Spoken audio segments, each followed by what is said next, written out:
Good morning, everyone. It's good to see so many people here. I'm so glad you are ready to get prepared again, because we're here to answer that big question. Because hurricane season is on its way, and June will be here in a minute.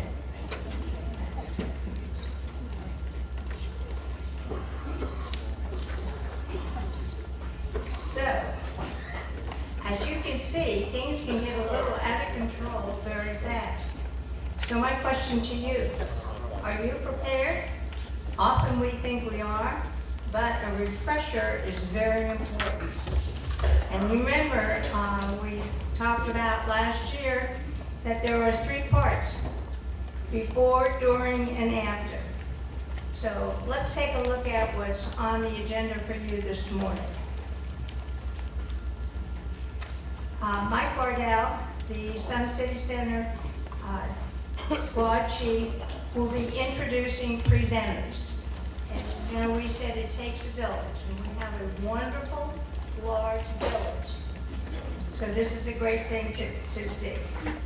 However, Mike is quite the leader, and he has said 3 minutes,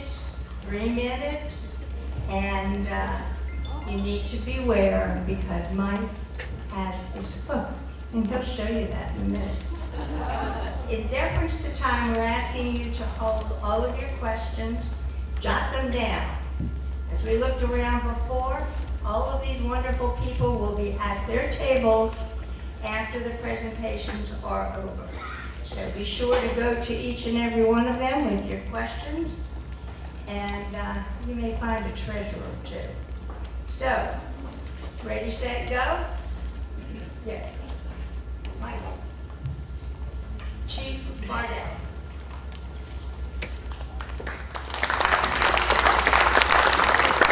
Good morning.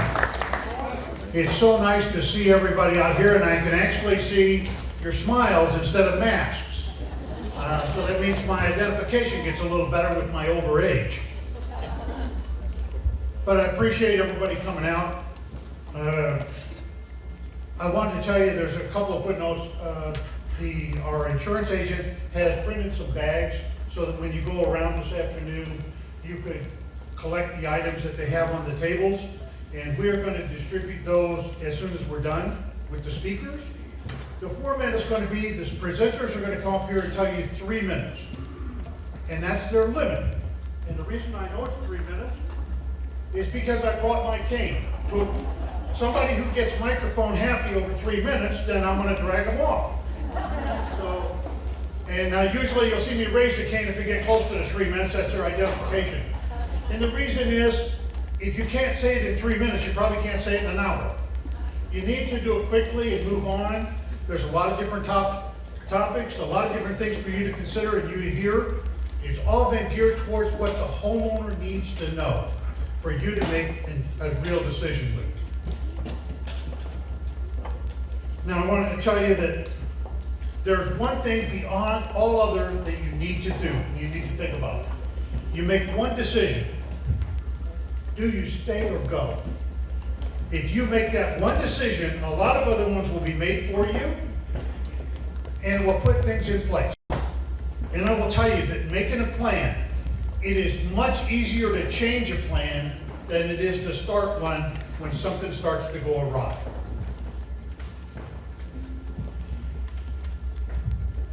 Factors in your decision. It would be your tolerance for conditions and may experience extended periods of time without electric, cell phones, cable, or internet. You can do that, great. The second one is health. If you're healthy, you may be able to endure more. If you're not getting around so well, maybe this is another factor that you got to put into your considerations. The last one is your nerves. I will tell you, when a hurricane is going over your head, you're going to think it's just like a locomotive is going right over the top of your house. It's a pretty unnerving feeling. It's scary sounding, and if your nerves won't take it, then that'd be another reason why you don't want to stay. Another thing is there's places that will not be open if they don't have power. Walgreens, CVS, Publix, Winn-Dixie, all the banks. So these are the things that aren't going to operate unless they have power. And I will tell you, none of them have backup generators. And in the case of Publix, they work on a pod system. They have a bunch of generators at corporate headquarters, and they bring them out to where it's needed.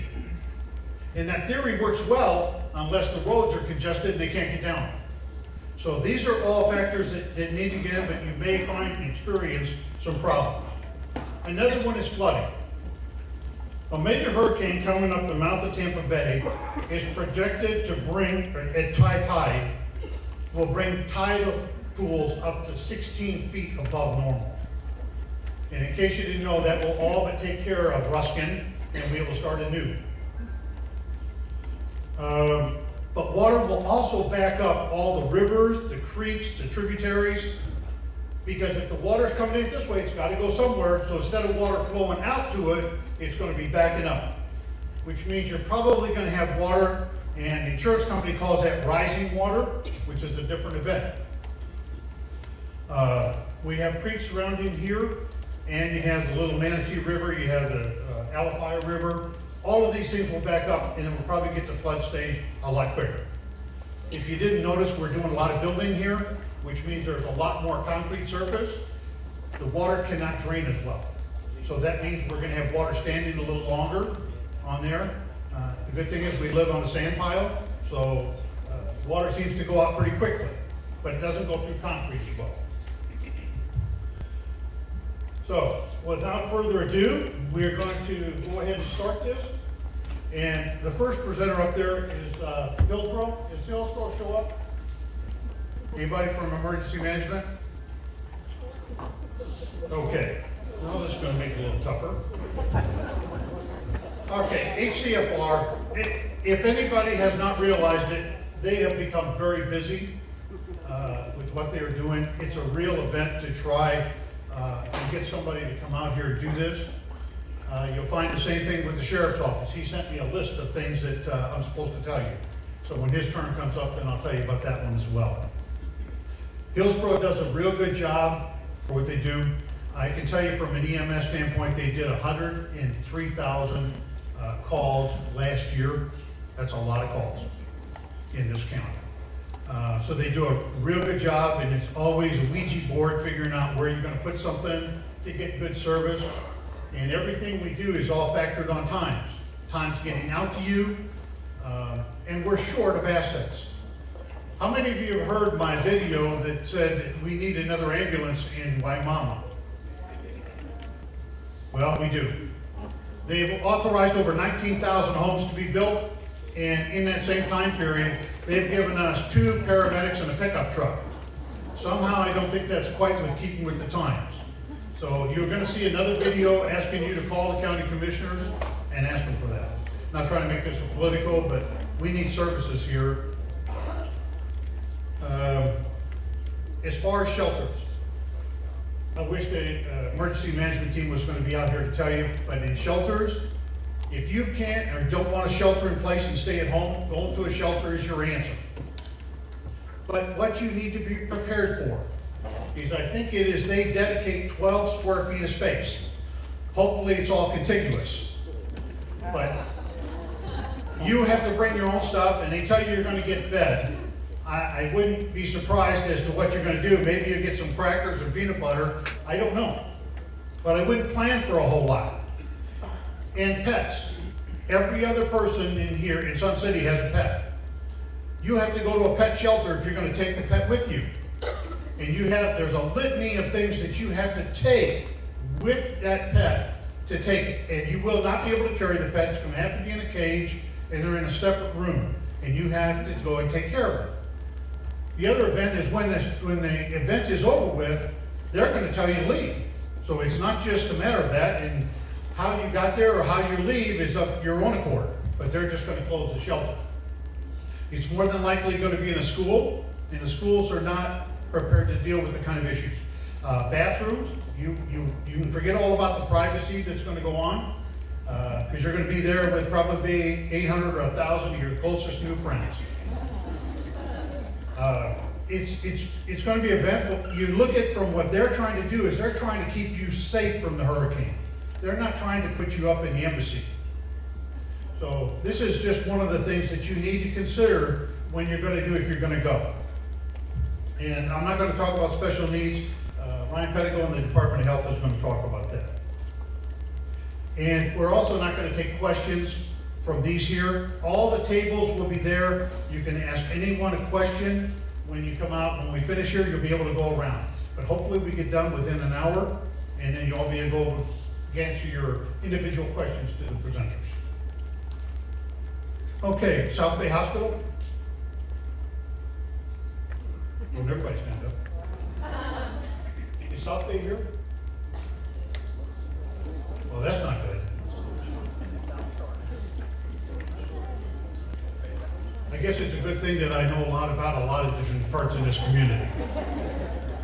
Maybe I should have called them Hospital at South Shore, because they went through a name change. That changed anybody, didn't change anybody's mind. Well, you know, this is a hard roll up here, you know?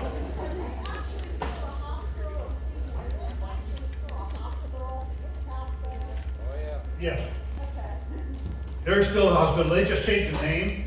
But I think all the great services and stuff that you get there, none of that has changed. They just did a corporate change of all the hospitals and how they're renaming them. So now it's going to be called Hospital at South Shore. HCA South Shore, I believe it is. They're going to provide, they have generators. They have 3 different fuel sources of which they can use. So they can create their own power so they can get the services. The hospital is not a shelter. They're not going to take people in there, but they also bring a lot of the families in from the people at South Bay or South Shore so that they can take care of the people in there. And once the doctors and the nurses have their families secured within the hospital, then they're right there on staff to help. But they want to make sure their family is secure. And I think that's good. They do a great job. They usually have been very forthright in coming. I don't know what's going on at the hospital this morning. I haven't checked. But if there's any questions about South Bay, I guess I'll take those too. So HCFR, I'm going to put the list. Oh, you do? I guess even the people up here have questions for me. And Ryan? I know you're here. All right, there he comes. So unless he snuck out of me, Ryan is with the Department of Health.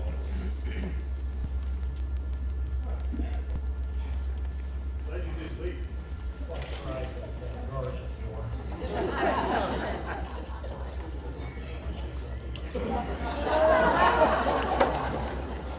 Hey, good morning, everyone. I'm Ryan Pettico with the Florida Department of Health, and just want to take a little bit less than 3 minutes now to talk to you about our special needs shelters.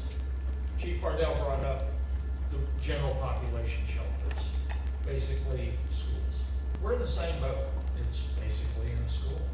Really no difference. The difference is ours are for those of you who have medical conditions that require continuous electricity, because most of the general population shelters do not have generators at them. Or you need some basic level of medical assistance. Could be wound care, could be assistance with taking medications. A lot of these things get complicated. I've had people with a list of 17 different medications, and someone needs to assist with them. These are not medical shelters per se, where you're going to get the same level of care you would in a hospital. We have very limited medical staff there. We have a lot of helpers though. I worked in the shelters for a very long time, and I can tell you, people need assistance. So that's what these are for. But when Chief Bardell was talking about you make that decision, do you stay or do you go? I want you to make that decision. Do you need one of our shelters or not now? stuff, if you have not registered with us, because these are pre-registered, then you've waited too long. We're gonna turn off the registration line. Now, I'm not gonna turn you away from the shelter. You would show up to the shelter, we would evaluate you, make sure you could fit our need. If not, then we will refer you to where you can get assistance. I would like to point out, since HCC, whatever they are now, is not here, hospitals are not shelters. They are there to take care of people who are ill. Those people don't get better because we're under a threat of a hurricane. So do not just go to a hospital. Pre-register, we have a table over here with registration forms, all the information you would need to know. I'm not gonna have that. Okay, cool. But one of the things you have to do is think about this. We still have COVID going on. Right now, the numbers are way down.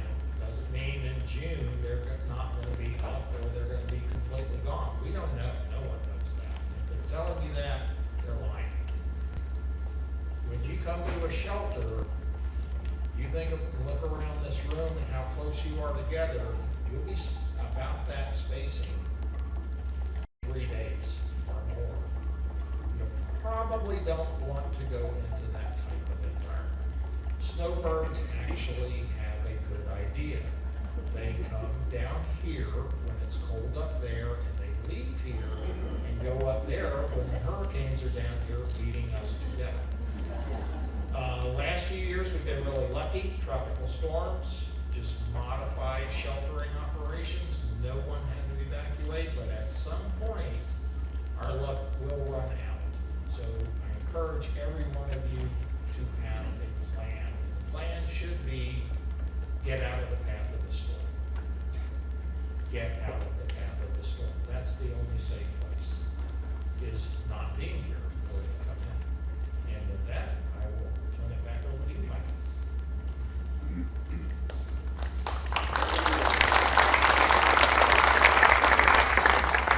Thank you. While sitting here, Hillsborough called me and they are putting someone en route right now to come down and speak to you about the shelters. So even if they don't get here in time, they will be here at the table so you can ask them questions about the shelters. I think that's good. We need to have that. The next one would be Samaritan Services. John?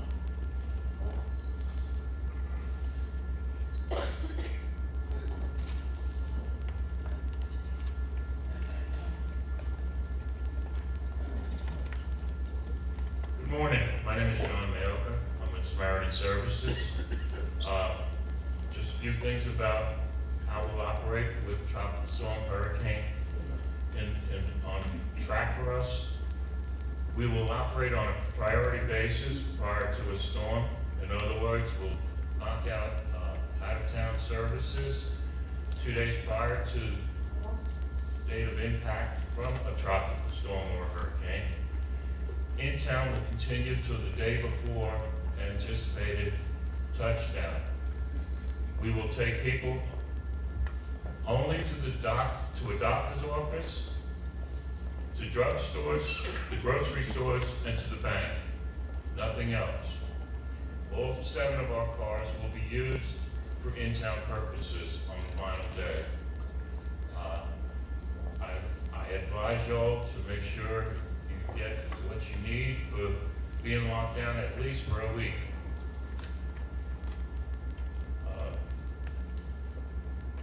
Also, if you need to, you want to feel comfortable, you need to go to a friend's house, we will take you there so that you're not alone. Just remember that you need to be fully ambulatory to get in our cars. We don't have wheelchairs, the cars don't have the ability to handle a wheelchair. When we receive notice that the roads are safe, we will open up our offices and activate our drivers. First out will be the in-town vehicle. Again, only going to doctors, grocery store, banks, and pharmacies. That's the only places we'll take you. It'll be just like it was back when COVID first hit us. We limited our destinations. 2 days later, We'll have out-of-town rides going to the doctor's office as usual. If we lose power, Samaritan will be in contact with the emergency squad by radio. We'll be as flexible as possible to help where needed in the community. The Meals on Wheels program will probably be stopped one day prior to the storm, will not start up until we're able to safely deliver the meals. The drivers can get around town. The Women's Club will contact all clients receiving Meals on Wheels to ensure that they have bottled water and emergency provisions. Thank you.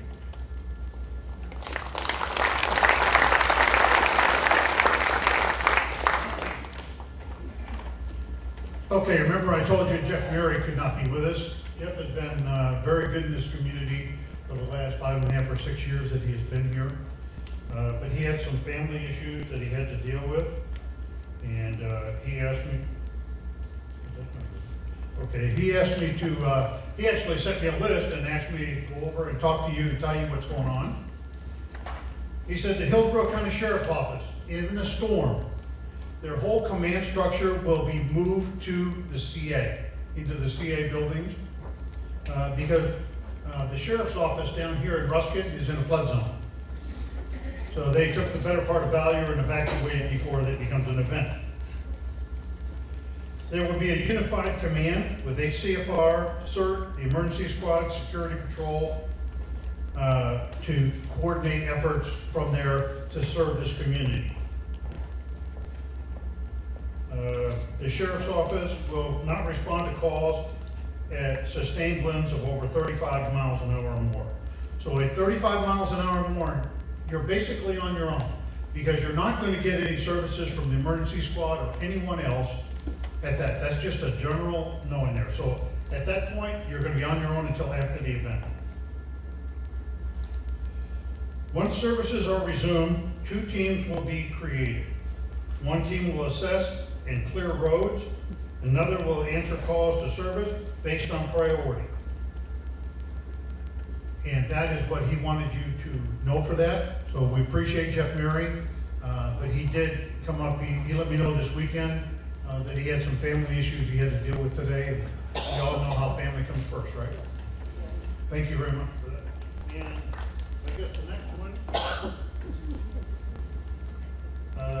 will be vested security. He's going to take a couple of minutes to walk down the tables here. He wanted to be the last one in the line.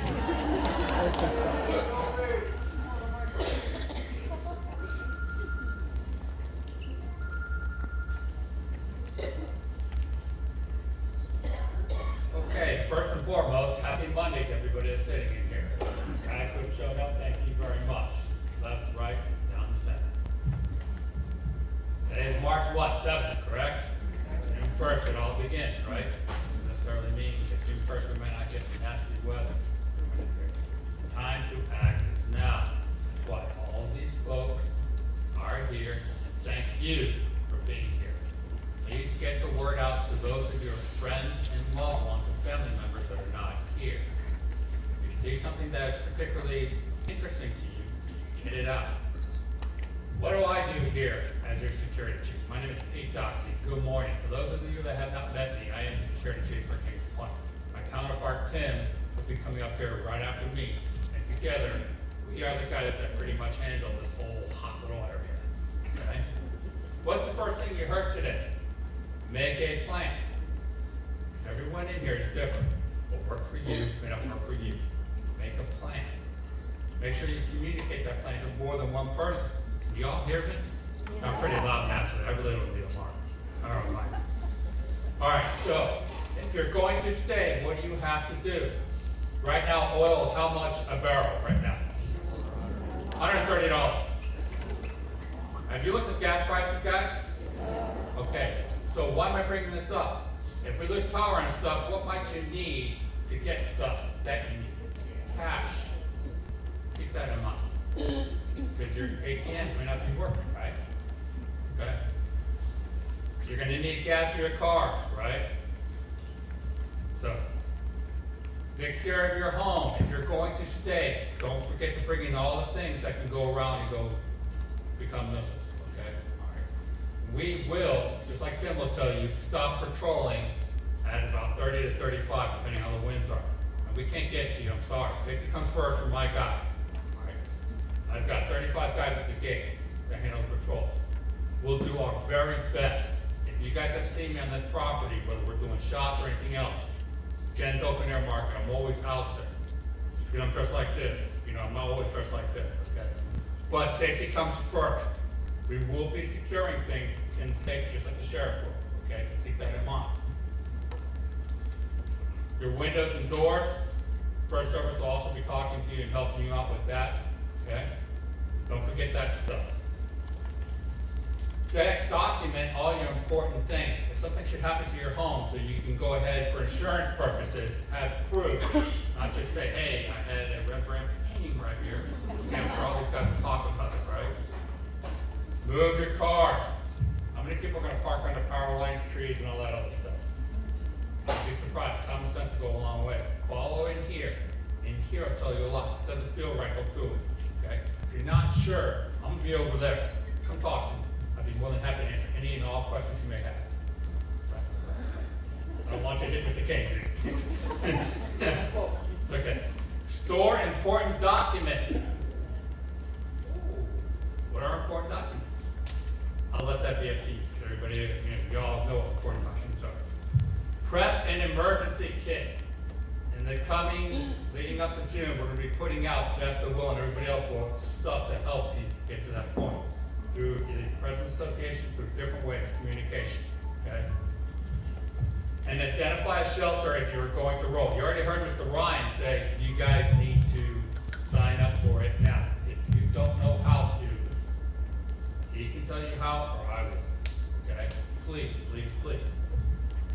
My operations manager, she's not here today, her name is Zoran, okay? She and I work like this. She is a resident here, I am not. I live 10 miles from here. So we're going to go through all of this. We're also going to be putting out a color code for a storm event. It doesn't have to be a hurricane, guys. Any type of a wet event, when we're in season, and I start seeing things, I'm going to send out a two-pronged attack message. One to Vesta, all the players in Vesta, and one to everybody else here at Kings Point, First Service Master Association, CERT, and all that. Mike is on that too. Just to let you know, hey, I'm watching this. I know you guys are, but so am I. That way we can get a good grasp on it. This thing is coming. You already heard what would happen. A lot of these storms now, once upon a time, would come up. I'm from Miami originally. We'll be watching your back. Okay, so that's my warning. Okay. I look forward to speaking to you if you have any questions. I will be right over there when we're done. Thank you very much for being here today. Can't stress that enough. Thank you, thank you, thank you.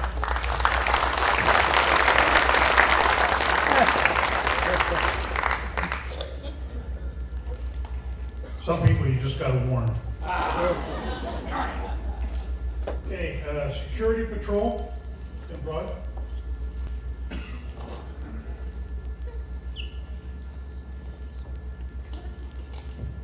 That was the long and I'm the short of it.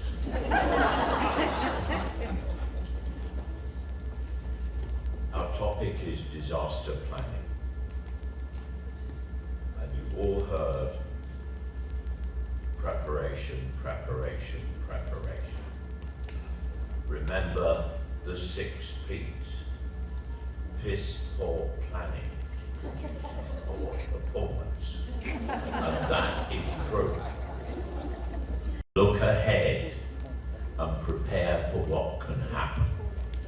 Think outside the box. At the security patrol, our top priority is protect life of all our members and our fellow citizens. We do that by being on patrol.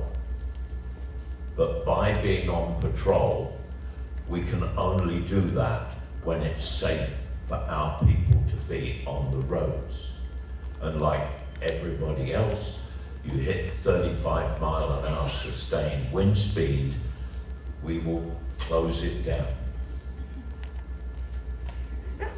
Our next priority will be protect what we have.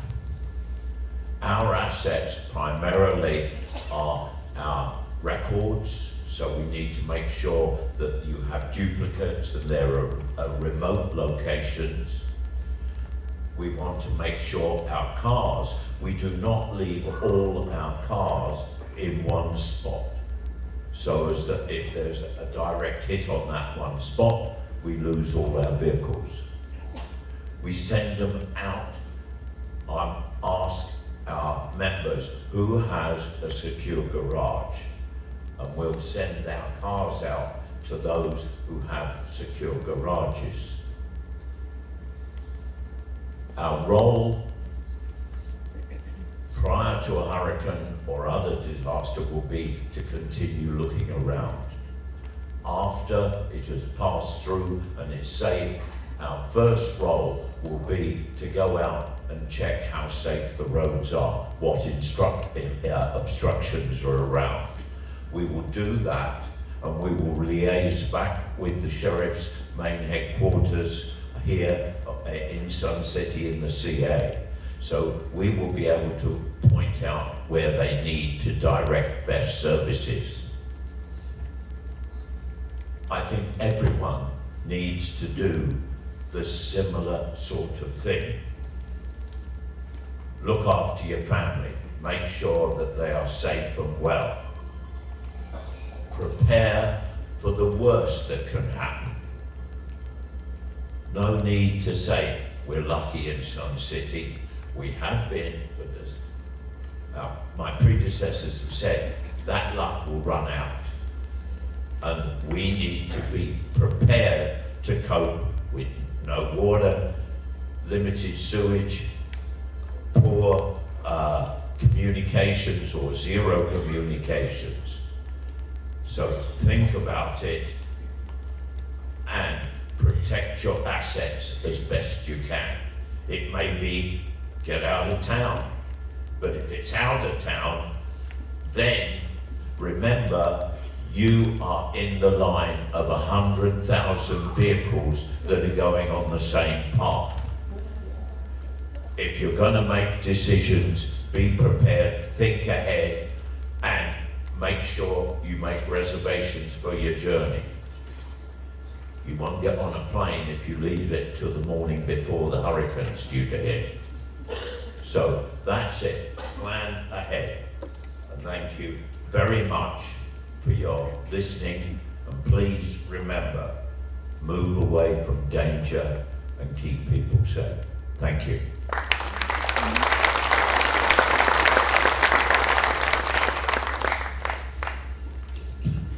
Thank you, Tim. Tico, please.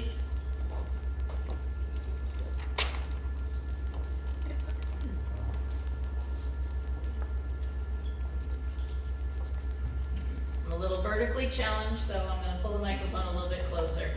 Good morning, everyone, and thank you for attending this very important community event. My name is Angie Leslie, and I work in the Emergency Management Department at Tampa Electric.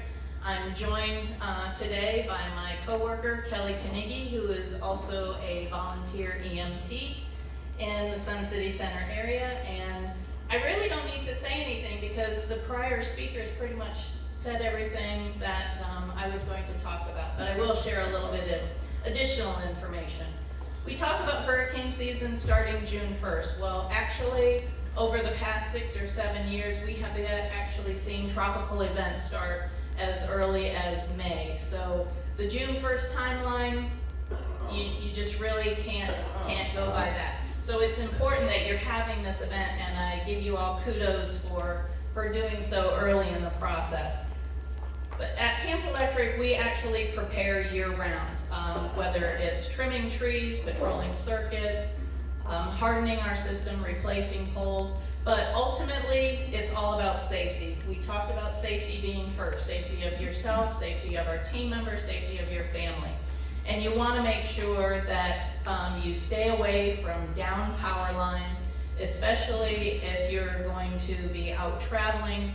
Beware of the hazards that floodwaters can provide. There are hazards. We talked about the debris. You want to make sure that you're staying away from that. So we talked a little bit about preparedness. What can you do before a storm? Basically, the emergency plan is what you need to do. Make sure that if you are planning to stay, that you have a disaster kit. FEMA recommends 7 days of non-perishable items, medication, those type of things. You need to be prepared to be self-sustaining. Let your family members know what you're doing. If you are planning to evacuate, make sure that you communicate with them so that they don't worry about you as much. It's better to be safe than sorry. If your power does go out, there are multiple ways that you can report that outage. And it is important for you to report it because you can't always assume that we know your power is out. So you can go to ticoaccount.com, you can register your information, update your contact information. It does allow you to text an outage by just typing text or out and to the phone number. We have that information available at our table. And then Ryan talked already about registering for the special needs, whether you need special medical assistance or transportation to a shelter. The Hillsborough County Emergency Management Agency, along with the Department of Health, are there to help you. And unfortunately, there is no way to ultimately hurricane-proof our electric system, so we are dependent upon everybody's help, but we do want everyone to stay safe. Thank you very much.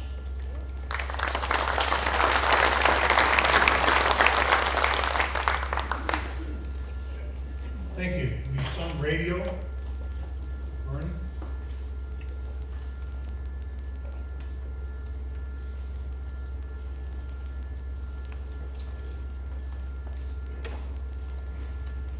Yeah, through the time, more and more lately, I find I'm built for comfort, not for speed.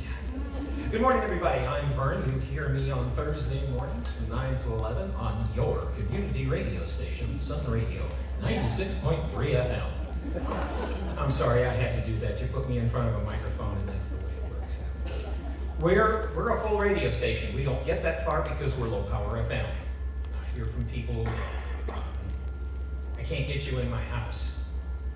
Get a smart speaker, we're on the internet. We do all we can. We just upgraded our batteries to allow us to stay on the air longer. We also will do everything we possibly can to stay on the air for as long as we can and to bring you information about what we know that's going on. The National Weather Service has us on their email list. We have information that comes in every week about what's going on. We also are required by the FCC, and it's a real good thing to do that. We have that thing that breaks in on you. It has no mercy. It's the emergency assist system. And it doesn't matter what's going on the air when that thing is triggered or when she goes. So we have all of that for you. My absolutely adorable young bride, Lisa, is with me, and we're over here on the side. We have a couple of things for you, for those who might like to have them. Our friends over at West Coast Golf Cars have provided us with a map, a golf car map, of where you can and cannot take your golf cars legally. Please, when you start getting up to 35 miles an hour, I don't think you want to take your golf car. I really don't. It's likely to be the score will be win to one golf cart, nothing. We also have some of these big honking maps here that show the entire community. And we have a limited supply of these, but you're welcome to them if you get over there first. There are emergency evacuation routes. There's evacuation routes out here. We're not in the evacuation zone with the exception, I think, security here can say. I think there's a few places in the back of Kings Point that are in evacuation zones, but other than that, we as a community are not. So you don't have to worry too much about that. But we've got these maps for you, and we will do the best that we can to stay on the air. We're there 24 hours a day, 7 days a week. And if you have any questions, info@WSCQFM.com. We'll be over on the side. You're up next, buddy.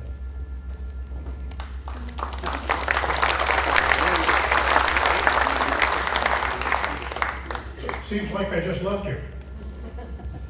I'm talking to you about the emergency squad. But first of all, I'm going to tell you about the radios. To show you that there are some plans that have been put into place. About 4 years ago, we started a radio network. And that radio network goes to all the leadership. For example, there's one in First Service, there's two that Vesta has for the gates. The CA has them, all the facilities have them, and the emergency squad will monitor those radios. The way it works is prior to an event, those radios are distributed by the emergency squad. And then if we lose all power, they have a way of contacting us. And because we're on FirstNet, which is a cellular signal, and the government has mandated that they have to be up and provide self-service to us within 12 hours after an event. So we will be able to contact anybody else. So if they have a need for someone to get there, they have a way to contact us. If they need the police or someone else, then we will be able to reach out and touch someone. So that is there for your safety, and then you're going to hear about the local radio networks and what they have done. But on the emergency squad, the first thing we're going to do is split our vehicles. And the reason for it is I can't just go buy another ambulance. The insurance company's going to be great. They're going to come out, oh yeah, that ambulance is total. They give me a check. What am I going to do with that? I can't carry somebody in a check. So it takes about 6 months to order an ambulance. So the best way for me to be able to stay in business is to split the assets and stay in business that way. So what we do is we keep 2 in our normal building, we split one and put it in our training center garage, and then we move another one 35 miles away to Valrico. So at least we've tried to split our assets to stay in business once the storm is over with. The second thing is I have the most amazing volunteers that help, and I mean that truly. These people are dedicated volunteers in this community to help one another in their time of need. Anybody remember COVID-19 when we used to have that? No? Is there anybody that doesn't remember it? I will tell you that the squad didn't stop for one run or 1 hour all during COVID, which I think is a miraculous thing to be able to do. But it is because of the dedication of those volunteers that have brought that. So I cannot imagine for the life of me that some damn hurricane is going to take us out. You know, they're going to still be there. They're still going to be wanting to provide service to their fellow community. So we appreciate it, and I really thank them from the bottom of my heart for what they do, and I'm just honored to be the representative for the squad.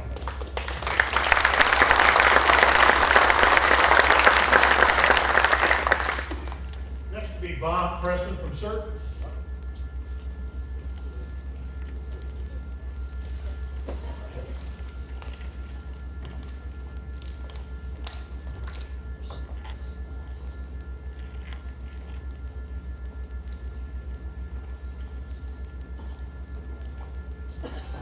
Since there were so many folks that did show up, I'll pick up their time. He tried to hook me last year as well. First of all, we're not CERT. We're the Community Emergency Response Team. CERT was a breathment from the 50s and 60s. And I have to get people to keep saying that more and more, because during the time when we were supporting the COVID testing and the COVID vaccinations, countless times, and at least once today, somebody said to me, what's CERT? Your Community Emergency Response Team. And I'm also a neighbor of yours, as is Mike here in Kings Point. So, you're one ahead. Go back. Keep going. Okay, one more. Close enough. Here's the question. Are you ready? Do you have a plan?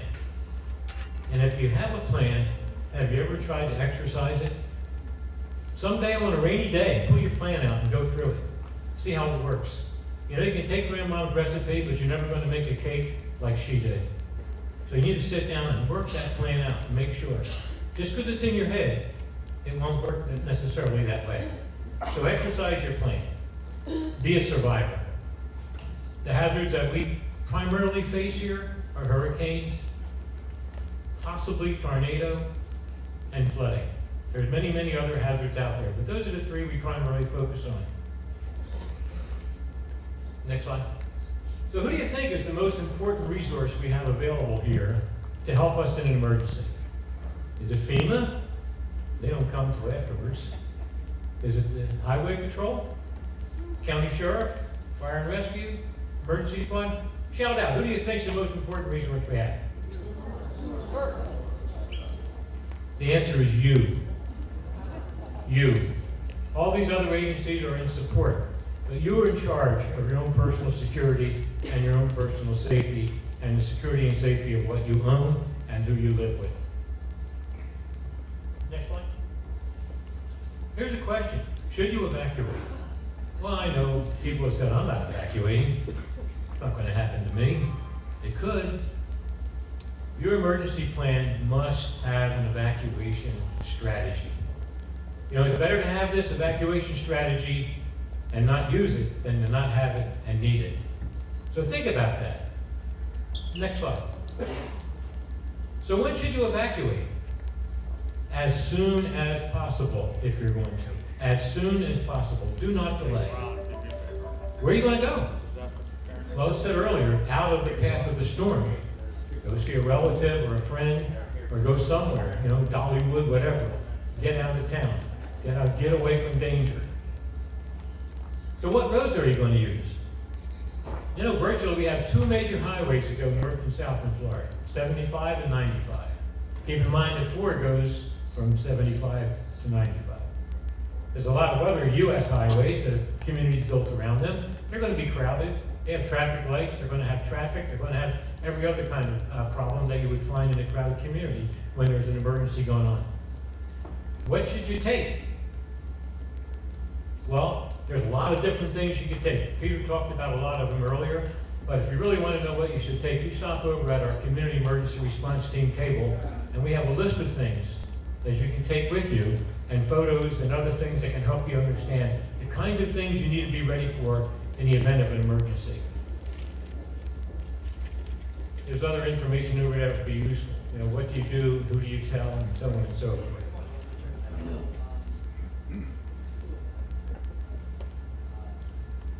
I like the last comment, have a plan. It wasn't raining when Noah built the ark. One of the things that you need to keep in mind is communications. One thing, it's old-fashioned, but it works good. It's called a NOAA radio, works by battery. And if they can broadcast, you'll be able to pick it up, even on all other forms of communication, such as phone, internet, and regular radio broadcasts are not available. Thank you.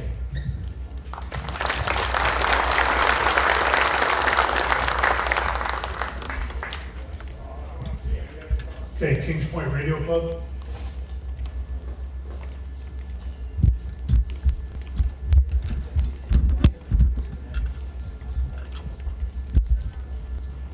Morning, everybody. My name is Rick Sochin, and I live on the other side. Also a member of the Kings Point Radio Club, and I'm a member of the Sun City Radio Club. We've implemented several things to keep you safe. Anytime there's an emergency, who provides communications? Amateur radio operators. Why? Me, Kings Point, so is the president, I'm the vice president, the other side, I'm the emergency coordinator. We have 150 radios out there. The storm probably take out 1 or 2 of our antennas at the clubhouse and stuff. We have one big storm to take out 150 radios because to distribute it throughout the community. We're going to be on the air. Okay, that's what we did. We are out there. Okay. We've all been trained. We've been trained by FEMA. We've taken a bunch of courses, and we practice 5 hours a week. We don't come here once a year and talk about hurricanes. We talk about it 5 hours a week. Now, during the storm, there's 2 parts to the hurricane. During the storm and after the storm. During the storm, you need some help. Well, the roads are blocked, all kinds of things. Walk down the street, look at your neighbor's houses. Do you see a sign that says emergency with an old-fashioned phone? That's one of our guys lives there. You ring his doorbell, knock on his door. Doorbell might not work because there's no electricity. He's gonna help you. He's gonna we have radios, we're gonna be sitting in the security patrol, we're gonna be sitting in emergency squad, and they're gonna get help. We're gonna talk about radios you can have in your house in a minute. We have communications all over the town, so look for that sign. You shouldn't have to walk more than a block to see that sign, even after the storm. We're doing the health and welfare now. After the storm, some of you probably have relatives up north that don't get hit with hurricane, but they want to know how you did. They want to help. You need help. Well, by definition, there's no power, there's no telephone. How do you get a message out? You find one of these guys with a sign and you tell your relatives before the storm the website of the Kings Point and the Sun City Amateur Radio Club. You go there and there's a big square box that says emergency. If they click it with their mouse, they'll be given a form to send a message to and from Sun City Center. It'll be left on the internet. Well, we have people that go snowbirds up north too.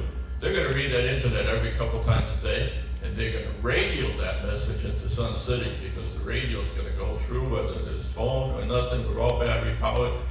We have in our club, we have a tank. We have 30 days supply of diesel, and we're on the emergency list to replenish that, okay? What happens at the end of the night? You guys hungry? We're gonna have to go to a pod, point of distribution. That right now is the Methodist Church over on West Doyle. You come out there, we have a plan. You look under emergency, they'll tell you what the plan is. First guy on the scene puts up some traffic cones. Then the sheriff makes 2 lines of cars. The circuit guys probably help you load supplies. We're gonna have water there, we're gonna have food there, and we're gonna have radio communication. We're gonna have radio communication with everyone. Now, our radios are neat. They almost look like a telephone, but not a telephone, right? So if you push 4 buttons on here, I can come out 4,000 different amateur radio locations over the world to get another state to call for aid and stuff. How do we do that? Okay. We go by internet voice over internet protocol. You say, well, internet's not working. It is for us because we can radio the internet. Find the first station that's working, put it on voice over internet protocol, get there. You know, you think my neighbor bought a home phone. He said, oh, we're gonna get communications. We got a home phone. Hey, that home phone's probably on a part of your internet. If the internet's down, you don't have a home phone, and that's not backed up anymore, okay? So first, the sign, that's new. Second, off-site email, health and welfare, you can get a message out. They can contact you. We'll probably impose upon Tim with his security patrol, bring you the message from the radio club. Our building is a category 5, it's probably gonna survive. How do I know? That's because the major, District 4, he sits next to me. The sheriff sits next to me. And his guys are in the exercise room. He knows what's safe, okay? Yeah. 2 other things I'll mention and I'll get out of here. Okay? I made a promise. If you have an emergency in your house, put a pillowcase upside down on your lantern in front of your house. That tells any emergency vehicle to stop, that you got something in your house. And I know that you guys store water. Everybody in this place, probably 95% of you have 30 or 40 gallons of water in your house. Where? In the water heater. And there's a faucet on the side, that's drinkable water. And for an emergency, they'll do you fine.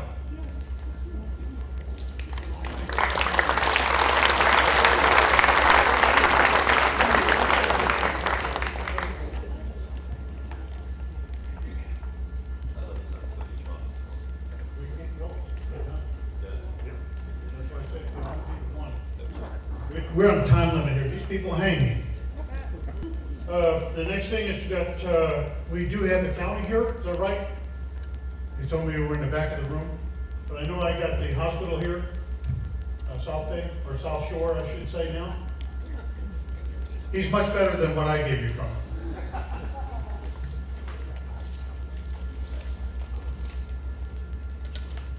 Good morning, everybody. My name is Mike Zoran. I am the emergency room director at South Shore Hospital and also the emergency preparedness director for the hospital. Well, what's new with South Bay Hospital? As Mike said, South Shore Hospital. What does that mean?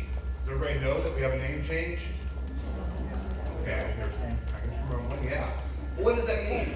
Well, I'll tell you first and foremost, as it pertains to today in our disaster management and preparedness, is we are HCA Hospital. We always have been HCA Hospital for many, many years now, but a lot of people didn't realize that. So what does that mean for our community? Well, that means that we're plugged into one of the largest healthcare corporations in the United States and abroad. Our disaster management program is very robust. It's always been very robust at the hospital, but because we are linked in with HCA Healthcare, I would say that when I visited Nashville, where our corporate offices are located, my entire career has been in emergency management. I've seen command centers and disaster operations bigger than this room. FEMA, Red Cross, all of them. HCA Corporation, their emergency management and their emergency preparedness center is huge, and they are prepared to respond. Within 24 hours, as a matter of fact. Upon notification that a hospital in their system needs help, they will be flying in military-grade Chinook helicopters, those are the big cargo helicopters, filled with supplies, tractor trailers, generators, and they have a whole military, I'll just say a military-esque division of equipment that can be deployed within 24 hours of notification.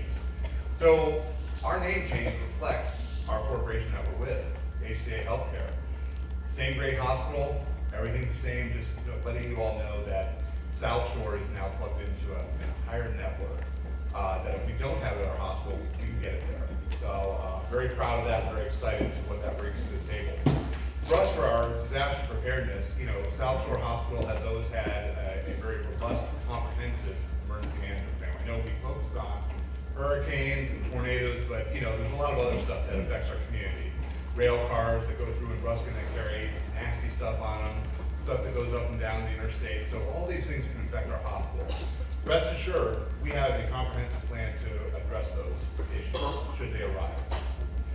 One of the key takeaways I always like to bring to this meeting is that, just so we're aware, South Shore Hospital is not a shelter, which means we cannot shelter people. We can take care of patients, and we can take care of the minimum necessary caregivers to take care of those patients. That's our responsibility and commitment to you.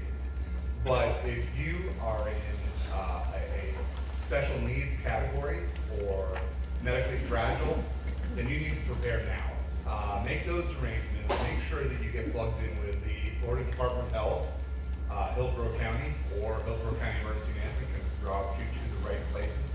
Get registered for a special needs shelter. Don't wait until the storm's coming and it's 5 days out or 3 days out and say, well, I guess this is real, I'm gonna go over to the hospital, because we then don't have the capacity to take care of you. If you come in as a patient, we're gonna take care of you, but again, it puts a very undue strain on the system. So a little preparedness on your part goes a long way for your loved ones and for yourself.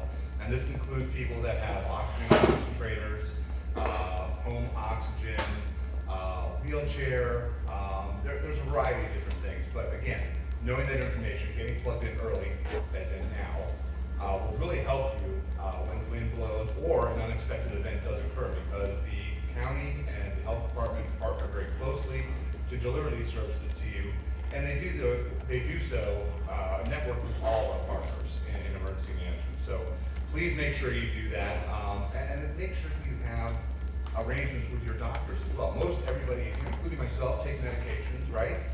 So make sure you have those conversations with your providers, your primary care providers, to say, hey, if the wind does blow or a disaster does happen, can I get a prescription for a 5-day supply or more? Sometimes they'll do the 30-day supplies and so on. And sometimes that gets a little dicey with controlled substances like pain medication and whatnot. So again, pre-planning really goes a long way so that you're not without.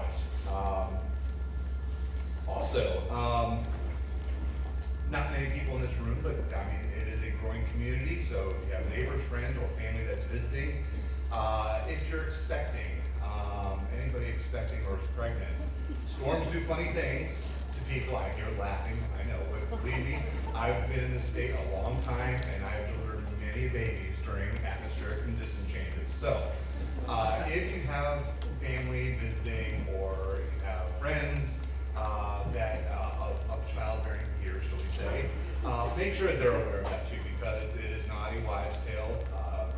Atmospheric changes do affect pregnancies and can cause early labor.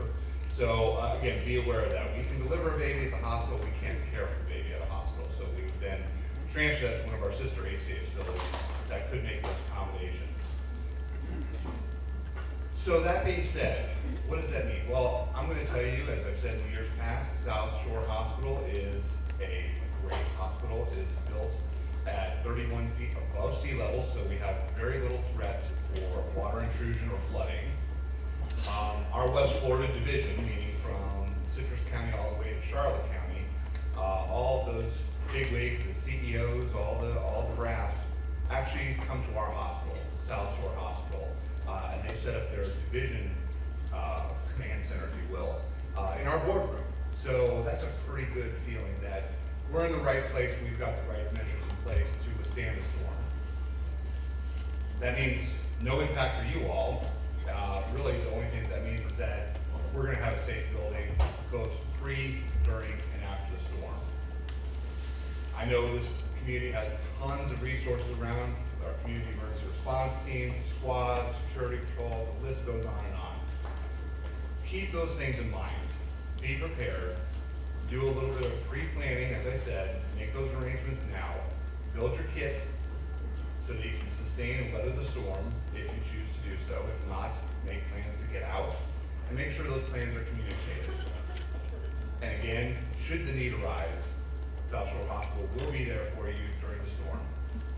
That's all I have.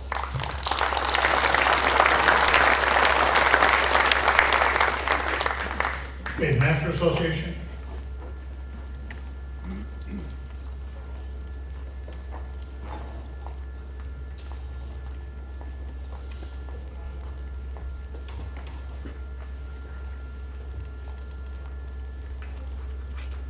Good morning, everyone. Thank you for coming out this morning. It's good to see such a great turnout. My role here today is basically just to give you an overview of the Master Association's role in disaster planning. Basically, our goal is to help minimize the safety and monetary risk for the community with regards to the infrastructure and the roadways. Part of this responsibility, we conduct regular inspections and maintenance on our roads, bridges, drainage structures, and landscaping. And these land inspections give us the opportunity to take care of any potential safety hazards, well ahead of the storm. We also provide designated staging areas throughout the property for each of the section landscapers, and this gives them a place to store all of the construction debris and everything while they're trying to clean up for the community. Once a tropical storm has been issued, we try to mitigate again as much damage as we can. We do a thorough inspection of the property. At that time, we pick up any fallen branches. We make sure that the debris is cleared from any outfalls. The storm drains on the master roadways are cleared. We're just taking steps to get ahead of anything that could be a hazard there. And then, of course, during the storm, just like everybody else, we'll be at home waiting for it to run its course. But once it's over, that's when our most important role kicks in, and that is to get the roads cleared for the emergency vehicles.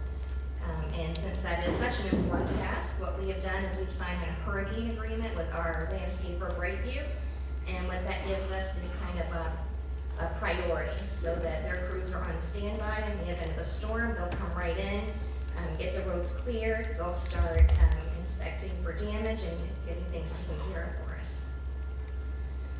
We have similar agreements with our lake maintenance company, that's Solitude, as well as our civil engineer that handles the drainage infrastructure and the bridges for us. They'll be ready, so if there's any flooding issues, they'll have their pumps, equipment, and whatever they need to come in, and also get that taken care of right away. And while we feel we have a pretty comprehensive plan in place for disaster planning, we do want to assure you that we understand the community's needs are always changing. So we do have a Master Association Disaster Planning Committee. They're working on several things. One of those that are very important are looking into the possibility of an emergency exit for the community, which is very much needed here. And that committee will actually be giving a report at the Master Association's board meeting on Wednesday. So if you're interested in finding out more about what they're doing, we encourage you to come to that meeting, and the details of that can be found on our website, kpmaster.com. And then just quickly to wrap up, I really would like to thank all of the leadership entities and the emergency service entities. that came together to put all of this together. I know a lot of hard work and planning went in behind the scenes, and I do think this is a great resource, very educational community. So I appreciate all the hard work everybody did, and thank you.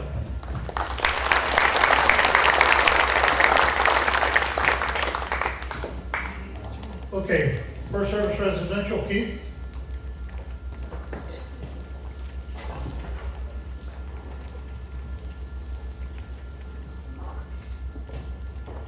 Good morning. Getting close to the end, so I know we're running a little long there. So welcome again. Thank you everybody for coming. This is really important that we see so many faces out there. And again, thank you for all the vendors that have come and donated their time and information and resources to put this on for everybody. What we're going to talk about, what First Service Residential will talk about is, the association management side of things, before, during, and after the storm, and how that affects your individual condo unit or home.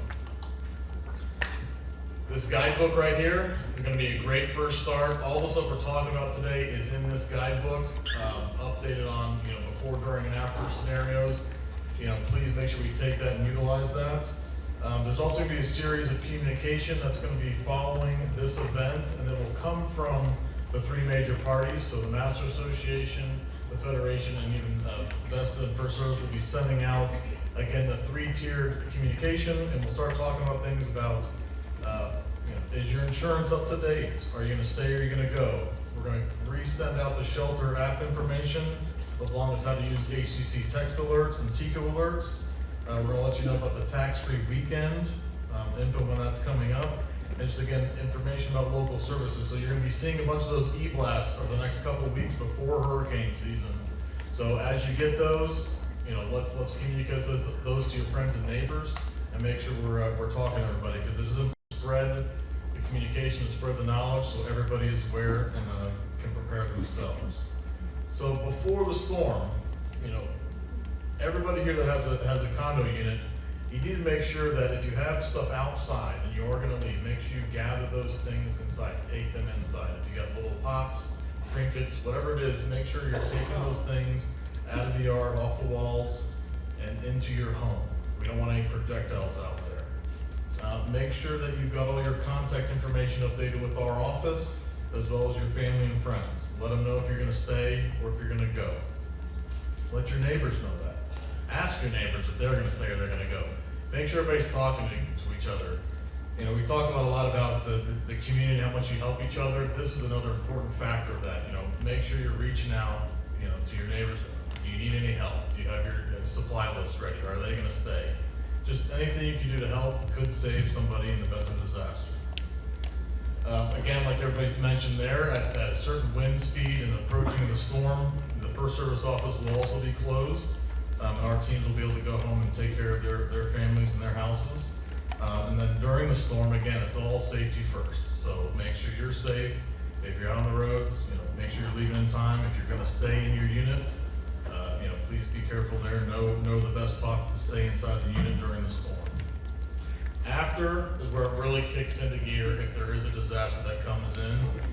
We are going to be, again, initiating communications as soon as possible once it's safe for our teams to come back to the property. We have team members that live real close and some a little bit further away, but we will be back on property as soon as it's safe and as soon as we're able to. We're part of the radio network group as well, so we'll be able to communicate with our vendors and that team to help facilitate vendor action. And we're going to be able to bring in our own tree service if there's items on top of buildings, as well as reaching out to USI and touching base with Heritage to start that process for insurance. Our teams are going to do on-site inspections, relaying that information to USI, and again, continually assessing how much damage has been done to each building, and being able to work through that process. The sooner we can get that going, the better. As I'm told, to be first in line for those situations, so we're going to continue to work on that and be up in the forefront of that. We're going to communicate with the board of directors, so board members, if you're going to go or stay, that's a great time to let us know beforehand, so afterwards we know where you're at. We do have a very large network and footprint as First Service Residential. We have redundancies with our systems, so if we're even down here, we can still access our systems from the West Coast servers. We have teams all over that can come in and help, either from Miami or the Carolinas. So we have resources. We just need to be able to communicate effectively with everybody and make sure that you're prepared. The other thing that's going to happen is that there is damage and there is containment needed. And we've teamed up with several restoration companies, several which are here today, and have agreements in place to make sure that they can come in, contain the unit, and start the remediation process, whatever that may be. Again, it's all situational, but they're going to be here with their teams and their crews being able to assess and contain and mitigate damage and protect the assets of the associations.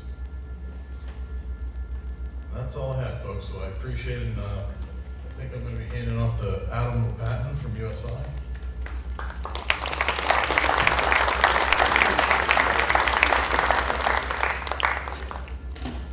Okay, thank you. I want to let you know that I did fulfill on what HCFR, or Hillsborough Fire Rescue, is here. Angela, I told her what I had told you, and she said I did okay.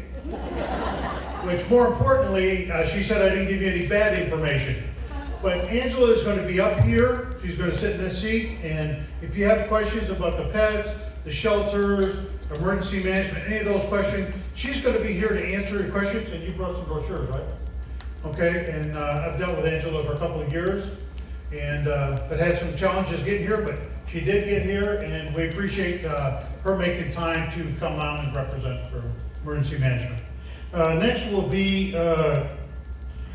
USI, Brian, or yeah, Animal Pet. Oh, you know, I can only go by the latest sheet they gave me. Good morning, how's everybody doing? My name is Adam Patton. I'm Senior Vice President with USI Insurance. I run the condo division for USI on the west coast of Florida. I always kind of like to start my speeches off with a little bit of humor. So when the person from the hospital said anybody that was pregnant, be on alert. And I think it's an over 55 community. So I did look up, the oldest woman to ever have a child was 66 years old, and she gave birth to twins. So it is not, while it's unusual, not unheard of for anybody over 55 to have a baby. So I'll keep that in mind next time. Hurricane season does start June 1st. It runs until 12/1. The most active month of hurricane season is September. 90% of hurricanes do form in September. We do occasionally have some in May, but typically September is the highest month. I do want to, again, I only have 3 minutes, so I don't want to take up too much time, but in your packet, we have a Kings Point insurance guidebook. Really good stuff here, and two things I do want to point your attention to. One is, says the insurance quick reference table per Florida Statute 718. And why this is important, because if you go to the right-hand column where it says yes, okay, if you do not have a condo homeowner's policy or an HO6 policy, you do not have coverage for these items. You are self-insured. And it's not the association's responsibility to insure all these items that are outlined here. So if there is a major hurricane and you have damage to your unit and you don't have insurance, don't be calling your CAM or Keith or Vesta or FSR about claims, because these are not covered per the statute. The second thing I do want to turn your attention to is, in the guidebook, is loss assessment coverage. Loss assessment coverage is really important because we do have hurricane deductibles on your policies. And if we have a hurricane, the first 5% of that loss would be a loss assessment, would be assessed to each condominium unit owner. By law, your homeowner's policy has to have a $2,000 loss assessment coverage. So if you get an assessment, that first $2,000 would be covered by your homeowner's carrier. You can increase that coverage. Some carriers do offer increase that coverage. So again, that's a way of passing on this deductible onto your homeowner's coverage. So again, make sure you have an HO6 policy, make sure you have loss assessment coverage, and if you need to, you can increase that as well. I do encourage everybody to come to our seminars. We do have insurance seminars as well. I think we have 2 or 3 a year. A lot of good information there as well. So I encourage you all to come to that as well. And I want to thank everybody here on the committee for doing a great job. It's a great turnout, and look forward to talking to any other questions after the meeting. Heritage. I'd like to introduce our partners from Heritage. They are a property insurance company, our carrier, our partners. They insure almost $1 billion of coverage here in the community. They've been a great partner for us for the past 2 years, and looking forward to partnering again with them in 2022. I'm not sure who's going to come. Is it Joe or Randy? Joe, Randy. I don't know. It's like. Here comes Joe Powers. He runs the claims services for Heritage. Thank you again.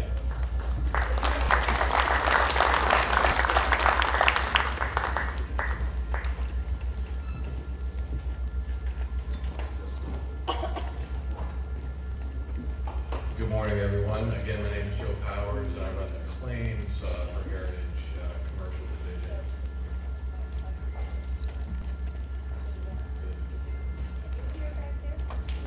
Can everybody hear me?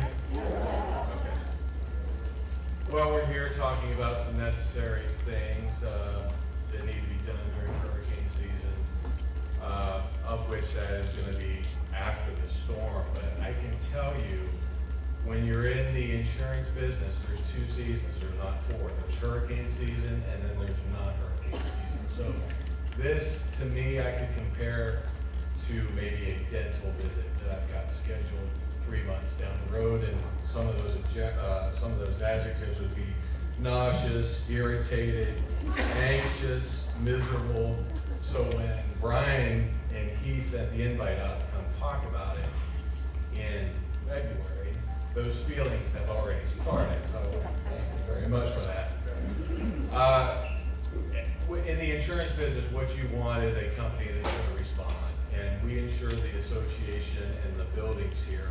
So all those feelings that I have, you guys probably have the same feeling. So when there is an event, pray to God there won't be any event, you want a company that's going to respond and be here for you. So my motto is under promise and over deliver. I don't want to tell you we're going to be here 10 minutes after the storm.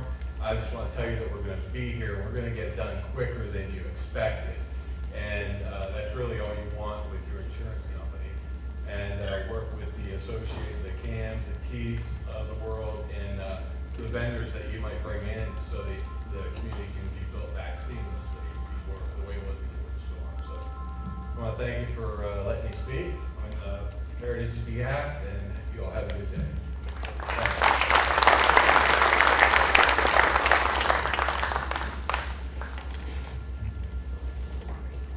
Okay, the only thing I'll say is we're going to introduce some restoration companies to you. And you may think about this in disaster, but it also is important when you come home and you are greeted by 2 inches of water running out the door, that you may have a problem. And knowing who to call might be important to you.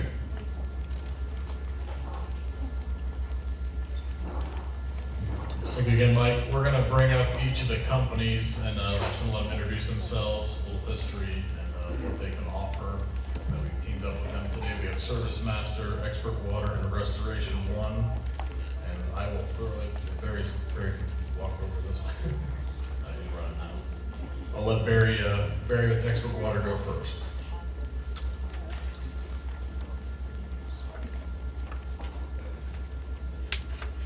Good morning. So I'm Barry Nix, the president and owner of Expert Water Removal and Restoration. We're a locally owned general contractor. I've been in business over 20 years in this area with offices in Bradenton and Brandon. As I mentioned, we're a full-service general contractor, so we can handle everything during an event. Once the roads are cleared and once everything's safe, we'll be handling board up, temporary roofing, water removal, any type of disaster cleanup and debris removal that's needed related to the association, as well as any homeowner issues that you might have. We're state licensed, properly insured. We've got a crew of over 50 people that work for our company just in this area, and then we can draw on resources from other locations as well. And that's really it. Thank you.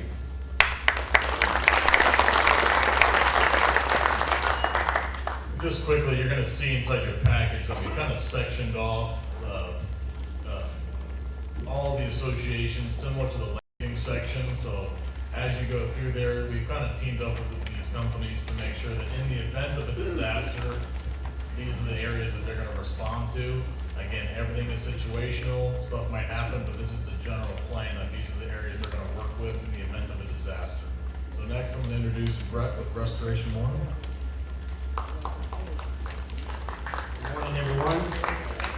I'm with Restoration One of Tampa Bay, and we're a 24/7 emergency water, fire, and mold remediation expert company. I want to thank you for having us again here this year. Since last year, we've had the opportunity to work with several of your neighbors and certainly appreciate their support. So June 1st, as we've already established, is the official start of hurricane season. Did you know that it takes 14 named storms, 3 major hurricanes, and 7 hurricanes to constitute an average hurricane season? Alex, Bonnie, and Colin, they're the names of the first 3 hurricanes that were coming out for 2022. And they're not going to wait for you. So now's the time to get prepared. So when disaster strikes, you need to be prepared to assess the situation and take the critical steps needed to protect your property, possessions, and most importantly, your family. The key is to have a disaster preparedness plan in place long before you need it. So take the time now to gather the information that is necessary to instill the plan so that you'll know where to start when the disaster ends. I'm not going to go over everything I had listed out here because it's already been covered today, but I will tell you how Restoration One can help you. We're available 24/7 for emergencies, day or night. We mobilize quickly to be on site within an hour to deal with your water disaster. We're also trained and certified to prevent mold infestations that can often follow the water damage, and we also handle rebuilds. So again, thank you for having us here. Stop by and see us. We've got a QR code over here that you can put onto your phone, and it'll bring up our information and further information that you can take home here from here today. Thank you.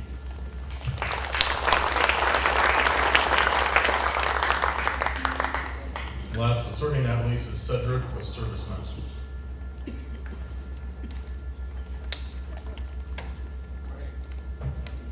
Good morning, South Hillsborough, as well as Kings Point family.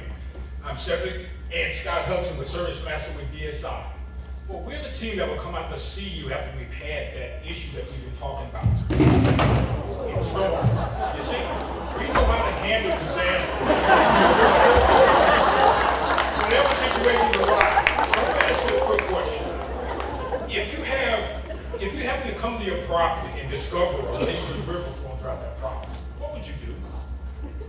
If you happen to wake up with chestnuts roasting over the open fire, thanks, Mike. Yeah, chestnuts roasted over the open fire, and you don't have a fireplace. Again, what would you do? And then lastly, if you discover a skylight being installed in your property and you didn't hire a contractor, hopefully what you do that you will call Cedric and Scott, the Service Master with DSI. We will come out to work with your insurance companies to put your properties back in pre-loss conditions. So remember, if you have a small issue, or a complex large disaster, don't hesitate. Call Cedric and Scott, your Service Master with DSI. For truly, we should be your guy.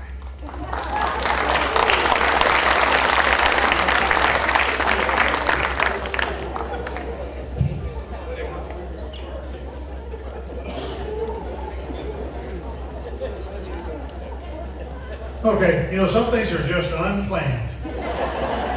But you gotta adapt and overcome. And we will. And that pretty much concludes what we have. We're gonna ask you, if you wanna go and ask these speakers, give them a couple of minutes just to get their stuff off. They're anxious to answer any questions you might have in regards to any of this stuff. Angela will be, where's Angela at? She disappeared me? Oh, okay, all right, I got it. She's got the stuff here and she's coming up to grab it. But I appreciate everybody coming. Hope you get the information, and we want to stay safe again this year. But thank you very much.